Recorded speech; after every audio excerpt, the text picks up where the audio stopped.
Saying Trump, listen to us. We're in the struggle. We're fighting back. So what he's saying is Trump, listen to us. We are in a struggle. We're fighting, right?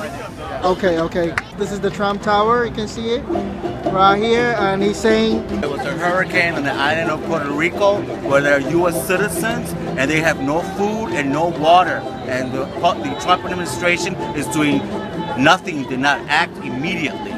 and These are the American citizens in Puerto Rico. So this is why they're having this little showcase here. 3.5 million U.S. citizens, no water, no food. Yeah, it's written on that clearly. So as you can see.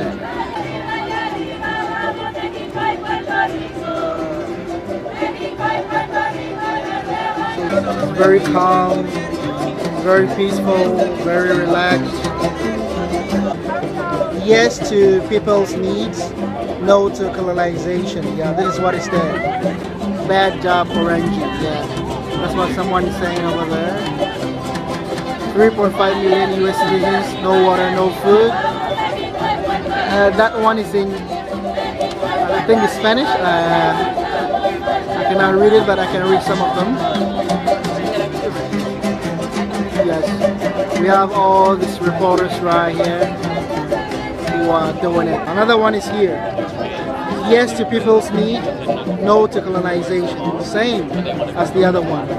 So it's a very simple message. You know? It's ridiculous, and we should get money, and we should. These are U.S. citizens who are going without food and money, and without the resources that they need.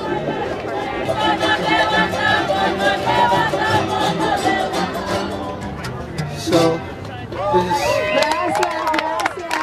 We're so grateful to have this solidarity in the form of music from our brothers and sisters. Thank you, all of you, for being here today. It's really moving to see the solidarity. Trump Tower. It's been a really hard week for Puerto Ricans. Since Hurricane Maria hit the island, we have learned about the damage that it caused to the island and our people. Many people lost their houses and everything in them. There's no power, communications are down. People in many towns are hungry and with no water. There's a crisis in availability of fuel, both gas and diesel, for people to be able to move around. People are spending whole days in line to get gas, only to learn at the end that they have run out. People have died, and more people are at risk of dying. The response of the Trump administration to this nightmare has been one of indifference and lack of action.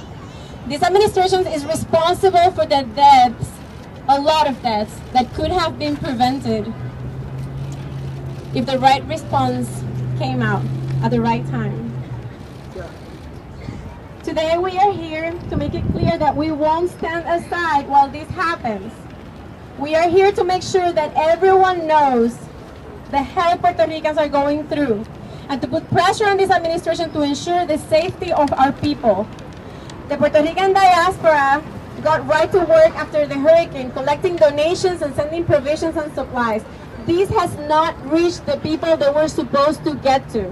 While people are hungry and thirsty, food, water, and basic supplies are sitting on docks and at the airport waiting to be transported. On top of all this, the president insists that Puerto Rico still needs to pay its debt. More loans are offered to the island, and the Jones Act is waived for 10 days. 10 days. That ain't right. God. So, as well, the U.S. military has taken over the country in a move that reminds us of Puerto Rico's invasion in 1898. And none of this will solve the massive crisis in Puerto Rico. We demand that the government distribute food, water, and fuel that they are holding. The government has said that the reason for the delays are lack of trucks and drivers to transport the items. The truck driver union has come out to say that this is not true and that they have offered to pick up the items, and they have been told that they will call them back. Curfew has been imposed, making it even harder for people to access the things they need. We want military equipment and personnel used for transportation, distribution of aid, rescue and cleanup efforts when needed. We do not want a military government in Puerto Rico, and we do not want military repression of our people. Our people are already suffering great amounts of pain and trauma, and they are at risk. We want to end the military control over the island and end the curfew. We want a permanent lift of the Jones Act. We want it for good. We want 10 days. 10 days is not enough. The Jones Act limits the kind of trade that Puerto Rico can have because it can only arrive in U.S. ships. And so not only does it limit the ships that arrive, which is critical now, it also makes the cost of everything that arrives much higher. And so it makes basic necessities in this time, like batteries and generators, prohibitive. We want the government of the U.S. to fully fund Puerto Rico's recovery. Puerto Rico needs funding to be able to rebuild itself, to strengthen social services, health initiatives, agriculture, and everything necessary to meet the needs of its people. And we want our debt canceled. Puerto Rico needs to recover itself. You can hear people cheering. People are cheering. More than a century of colonialism that has put us in this position. Right. The people come before the debt. Cancel Puerto Rico's debt now. So they demand a cancel of a debt. Exactly. So let's do a little bit of a chant here. I want you all to repeat with me.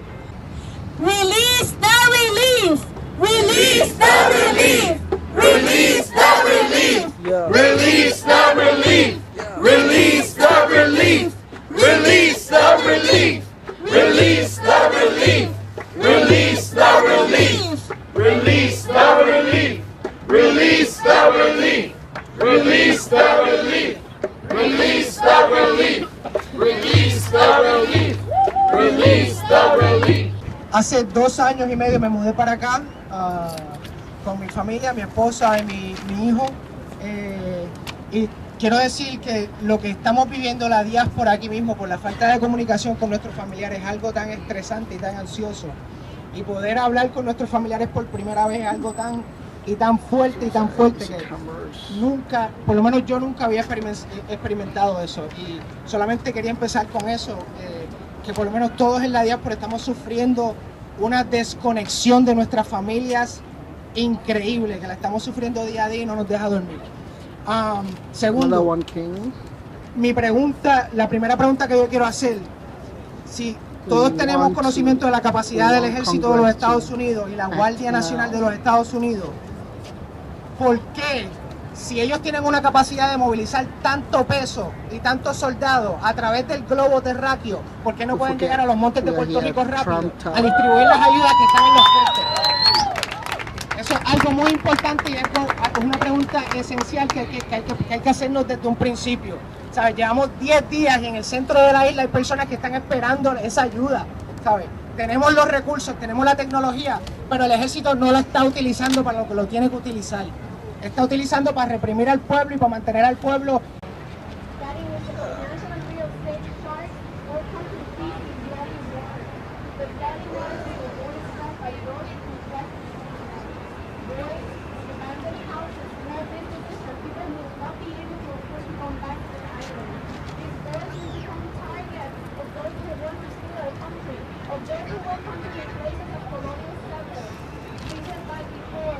One woman stepped away from the gas line and went to a bridge and jumped in an attempt to commit suicide.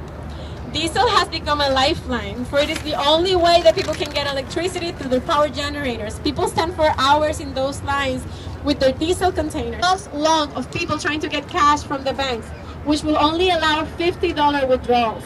If you have to pay cash for gas, food, etc., those 50 will disappear quickly. The people whose jobs depend on providing services like restaurants at night are out of work, not only because the lack of water and electrical power, but because of the curfew, now from 7 p.m. to 5 a.m. It forces many businesses to close by 5 p.m., and many of these folks are desperate with no income, reluctantly considering leaving the island.